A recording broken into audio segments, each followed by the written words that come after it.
The instant my mother-in-law pointed directly at me in front of nearly 40 relatives, something inside me became still. I did not argue or raise my voice.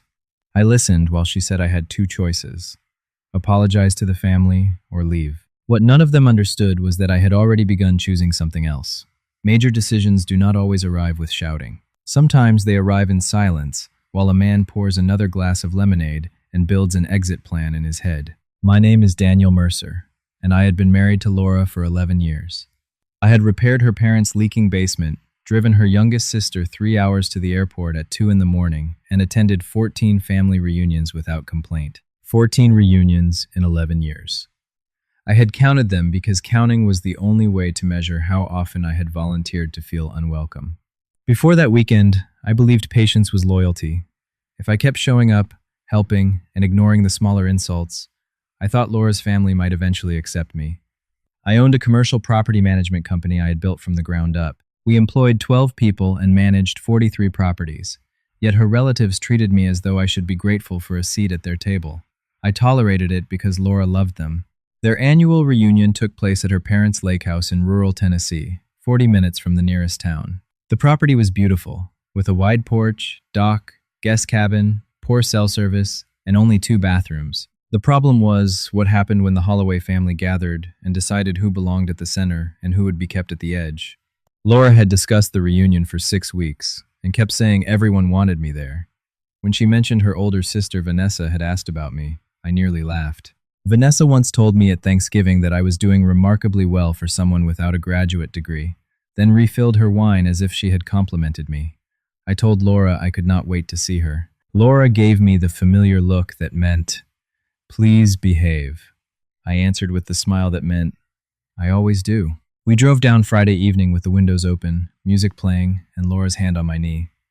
I remember thinking that whatever tension existed with her family, the two of us were still solid.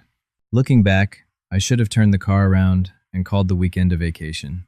Laura's youngest sister, Natalie, shouted our names from the dock when we arrived. She was 24, the baby of the family, and the only one who had always made me feel welcome.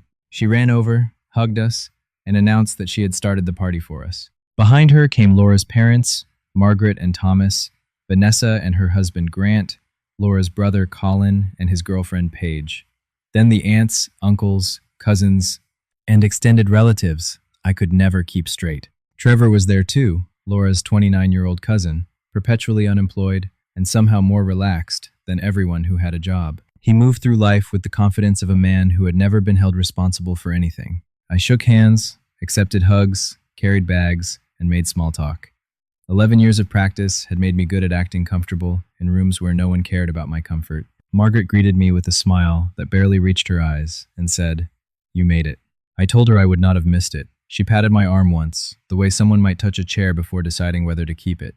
I dismissed the moment because that was the family's pattern. No single slight seemed serious enough to confront. Each could be called forgetfulness, humor, or misunderstanding. Together, they formed something impossible to ignore.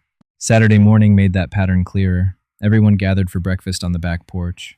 Margaret had made biscuits, and one of the casseroles the family praised every year. She moved around the long table filling coffee cups. She poured for Thomas, then Vanessa, Grant, Colin, Paige, Trevor, and Laura. When she reached me, she walked past my empty cup and went inside. I waited for a moment, thinking she might have run out and intended to return.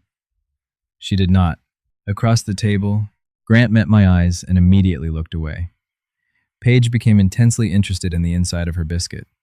Laura had not noticed because she was laughing at something Vanessa had said. I stood, went into the kitchen, and poured my own coffee. No one mentioned it. That was how the family preferred these moments to work. The person being slighted was expected to absorb the discomfort so everyone else could preserve the illusion that nothing had happened. That afternoon, several of the men were standing on the dock, while Thomas discussed a drainage problem on the property. He asked Grant whether he had time to inspect it. Then he asked Colin. Then, astonishingly, he asked Trevor, a man who had once left a ladder lying on a roof for 6 months because retrieving it sounded inconvenient. I offered to take a look and reminded Thomas that I had handled the basement repair a few years earlier, so I already understood part of the property's drainage.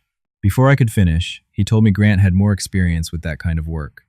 He said it pleasantly and evenly, as though I had not actually spoken. Grant gave me an expression that contained equal parts apology and relief. He knew the claim was ridiculous, but he was grateful not to be the one being dismissed. I nodded and stepped back. I did not know it then, but that was the last time I would ever offer Margaret or Thomas my labor. Dinner that evening was held outside beneath strings of small lights, with the lake darkening behind us. The setting was genuinely beautiful. Laura looked happy in a way she rarely did at home, surrounded by the people who had known her longest. I loved seeing her that way, and that love was one reason I had tolerated so much for so long.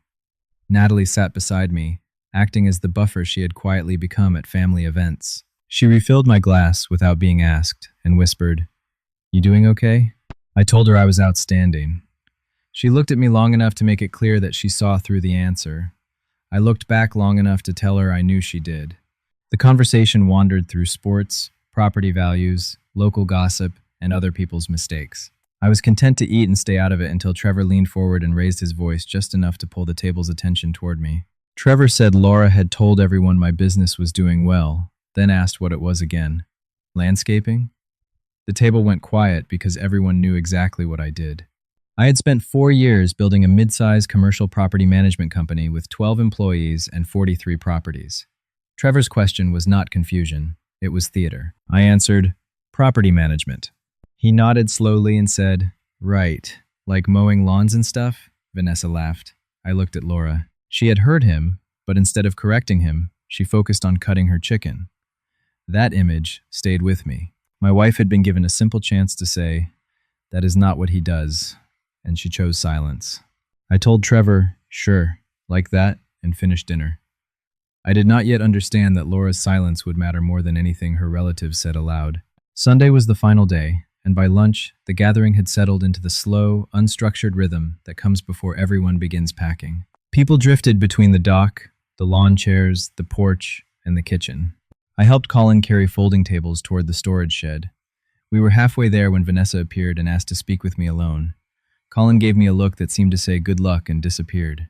Vanessa crossed her arms over her yellow sundress and announced that she wanted to be honest because she believed I deserved honesty. Coming from someone who had undermined me politely for a decade, the phrase should have warned me to leave.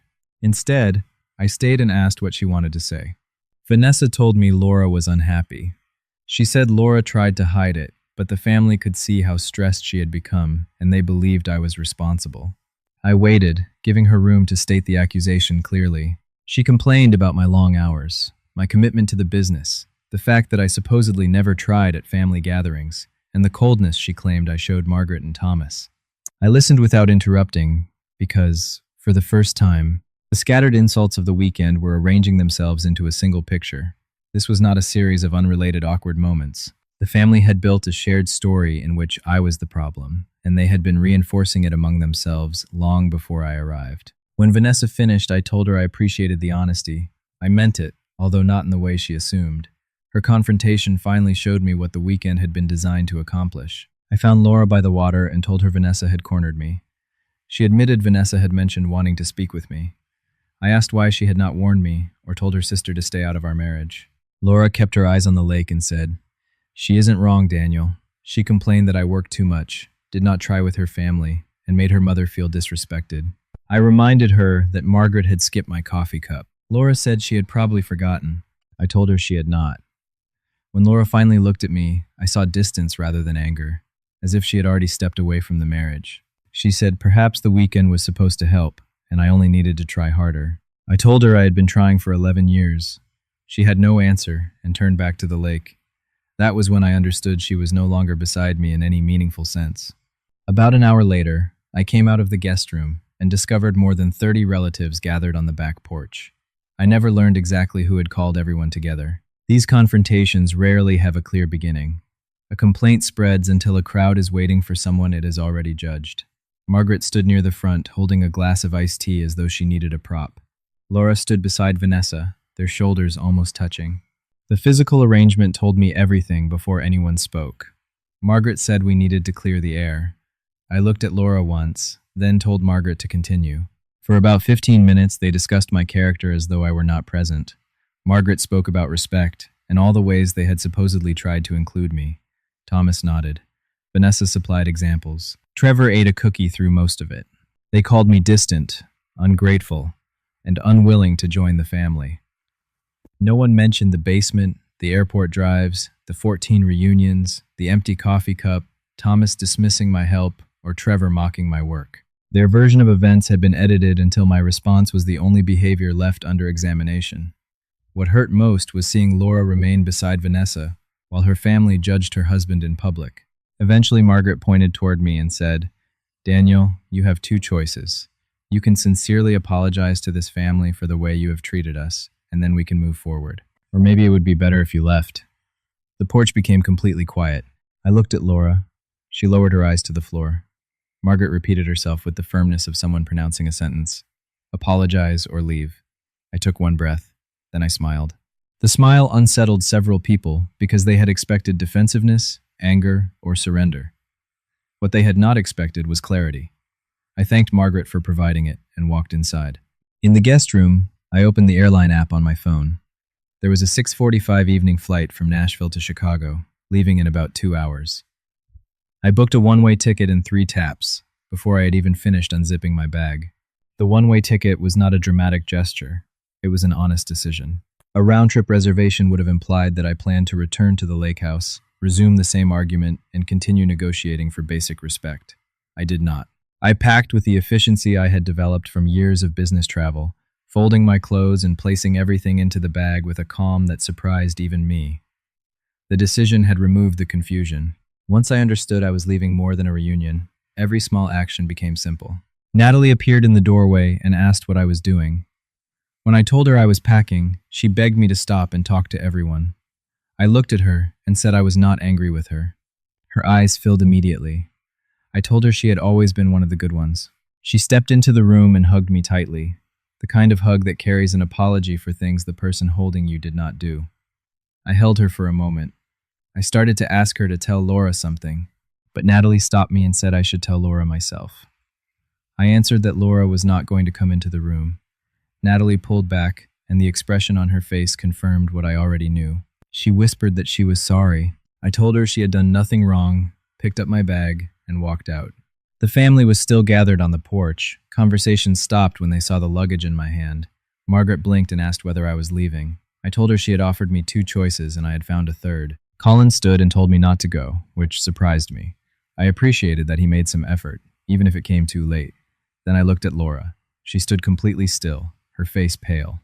I think she had expected me to apologize eventually. Perhaps she believed I would retreat to the guest room, cool down, and return willing to accept whatever version of peace her family offered. Seeing the bag forced her to recalculate. I said her name once. Laura. It was not a question and not an invitation. It felt like a period at the end of a sentence. I walked to the car, put the bag in the trunk, and drove away. I did not check the rearview mirror because I already knew no one was running after me. The drive to Nashville took 43 minutes and was the quietest stretch of time I had experienced in years. I did not turn on the radio. My phone rang 12 minutes into the drive. Laura called, then Vanessa, then Margaret, then Laura again. Her messages followed. "Where are you going? Call me. This is not okay."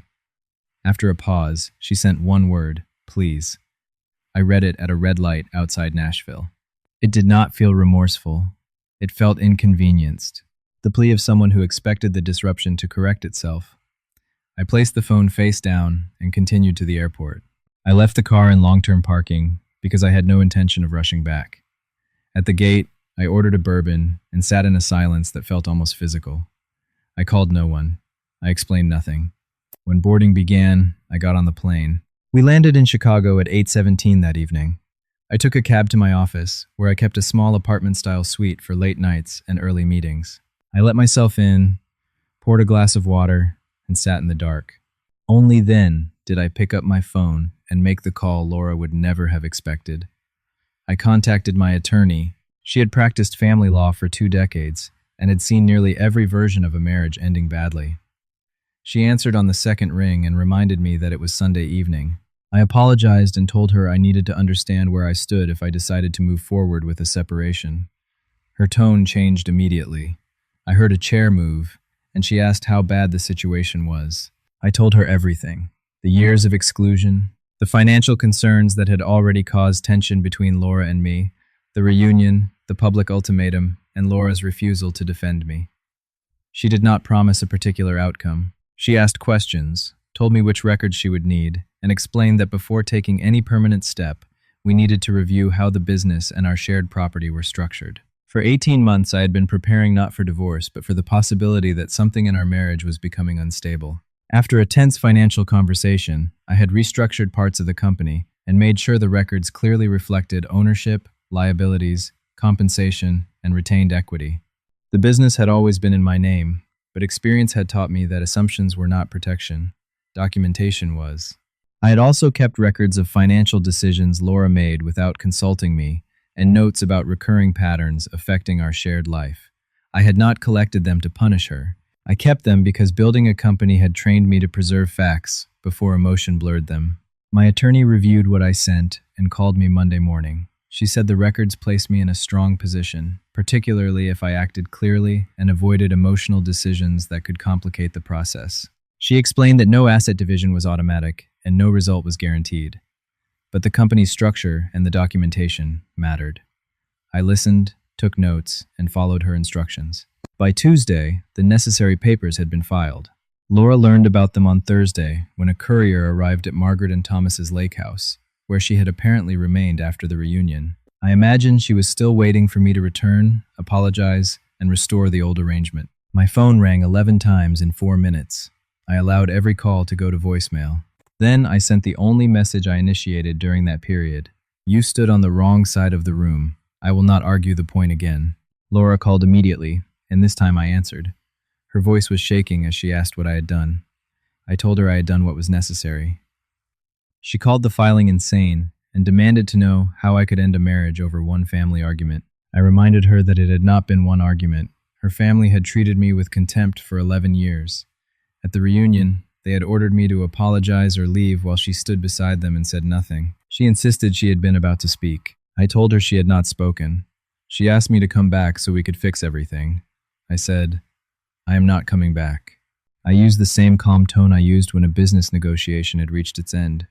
Laura started to say I could not simply make that decision alone. I told her I already had. I heard her inhale sharply, followed by voices in the background. Margaret was almost certainly listening, and I recognized the subtle change in Laura's voice whenever she knew her family could hear her. She said the matter was not over. I answered, yes, it is, and ended the call. I expected grief. I expected to lie awake wondering whether I had reacted too quickly. Instead, I slept more deeply than I had in months. I was awake at 6 the next morning and at my desk by 7. By 9, I had completed 2 client calls and reviewed a contract. The world continued moving once I stopped carrying people who refused to carry any responsibility themselves. Messages arrived from Laura, Margaret, and Vanessa. Vanessa's confidence in contacting me after helping orchestrate the confrontation was almost impressive. Colin sent a short message saying he had not thought the situation would go that far. I replied, I did. He never answered. Trevor sent something so childish that it did not deserve a response. Natalie called once, and I picked up. She asked whether I was all right. I told her I genuinely was. She said Laura was a mess and kept insisting I had blindsided her. I answered that she had received 11 years of warning signs, which was the opposite of being blindsided. Natalie became quiet, then told me I had not deserved what happened at the reunion. She apologized for staying silent. I told her she was not responsible for everyone else's behavior.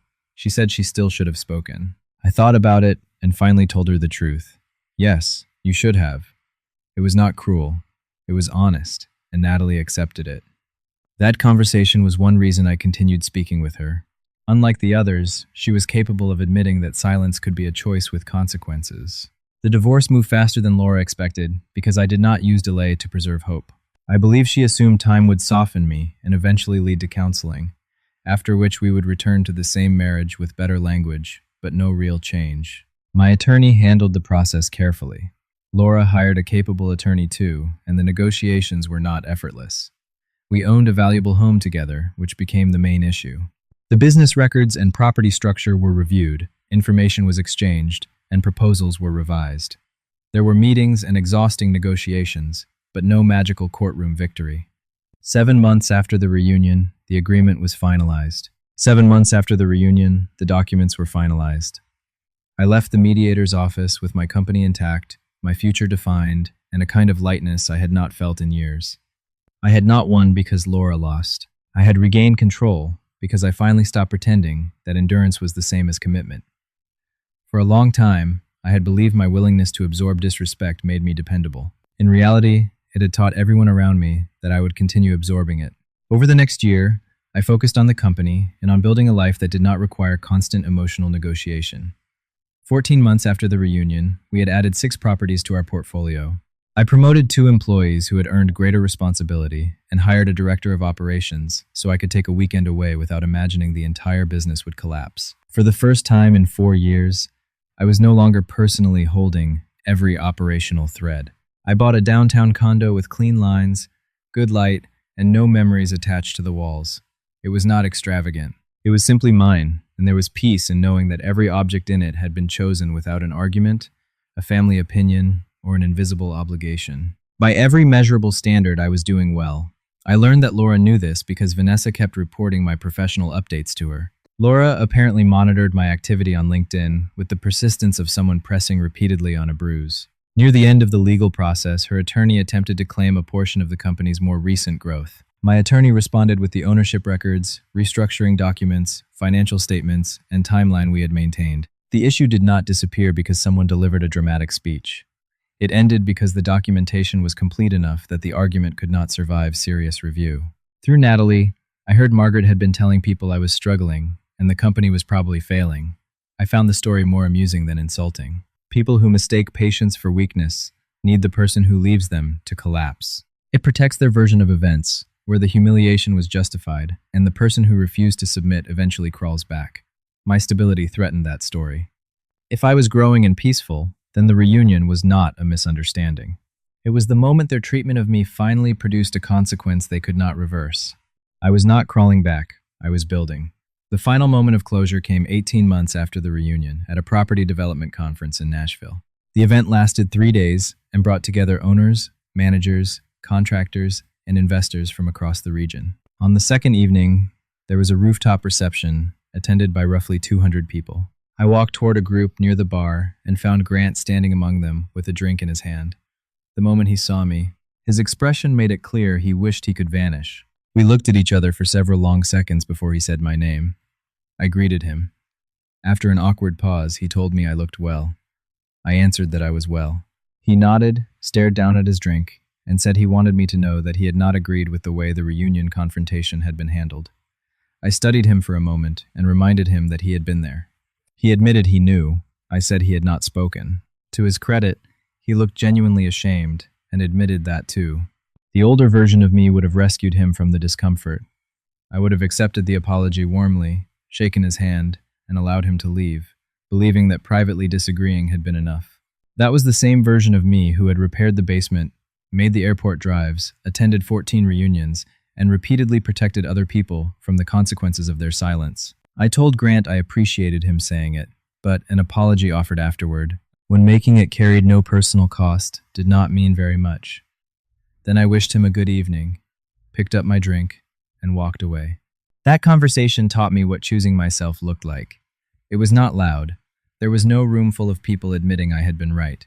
It was packing a bag, booking a one-way ticket, turning my phone face down, calling my attorney instead of begging Laura to understand, and answering legal questions with records instead of emotion. What I called revenge was not a single strike. It was a sustained refusal to return to the role they had assigned me. It was every morning I worked on something that belonged to me, every call I let reach voicemail, and every night I slept without preparing an apology for people who had never offered one. Margaret wanted me to beg. Laura expected me to return. Vanessa needed me to struggle. Trevor probably wanted attention. They presented 2 options because they believed both left them in control. I chose a third. For a while, I thought the third option was leaving the reunion. Later, I understood that leaving was only the first step. The real choice was refusing to look back for permission. I had attended 14 reunions and spent 11 years being the man in the room everyone found convenient not to see. They mistook silence for surrender and patience for proof I would remain available forever. The day I walked away, I did not make a scene. I simply stopped offering myself to people who had decided I was invisible. Once I did that, their judgment no longer had anywhere to land.